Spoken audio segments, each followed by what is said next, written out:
রান্না করতে চলেছি রসমালাই, আর এক নাম হচ্ছে মালাইকারি।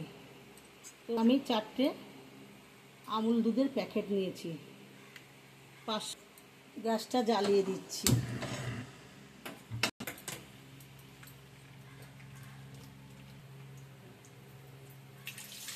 এটা হচ্ছে 1 প্যাকেট।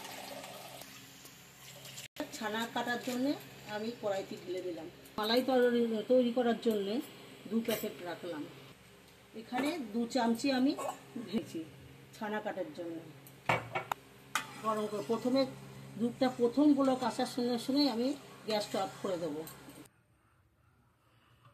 গ্যাসটা আমার প্রথম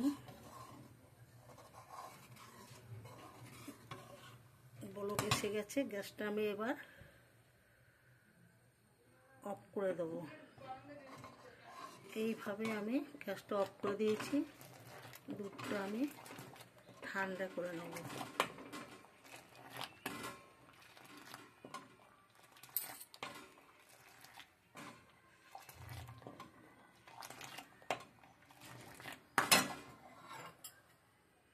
দুধটা আমি নামিয়ে নিই।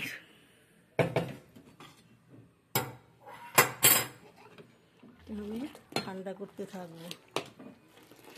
যতক্ষণ দুধটা একটু ঠান্ডা হয়ে আসবে না, ততক্ষণ আমি দুধটা এরকম নাড়তে থাকবো। দুধটা এইভাবে নাড়তে নাড়তে যখন ঠান্ডা হয়ে আসবে, তখন আমি ভিনেগার ছড়িয়ে দেবো।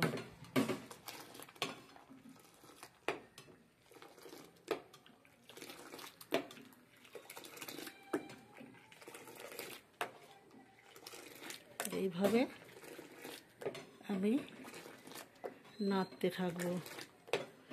এই যে দুধে যে ভাপটা বেরিয়ে যাচ্ছে, নেন ধরেন, কি করবো,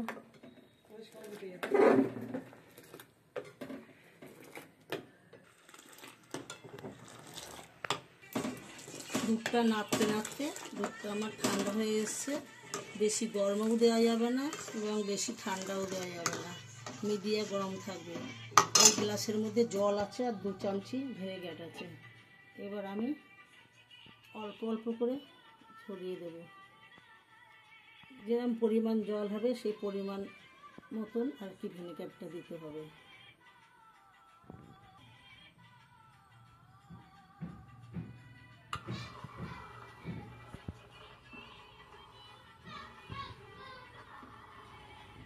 ছানাটা কাটতে শুরু হয়ে গেছে।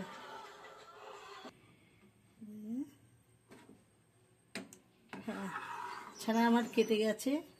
এবার ছানাটা আমি ছেঁকে নেব।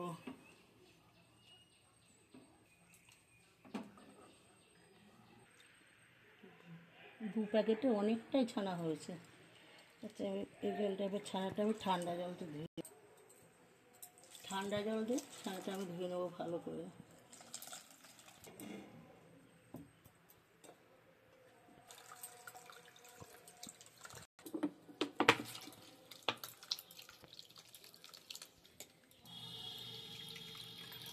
ধুয়ে নিয়েছি, এবার জলটা দিয়ে দেবো।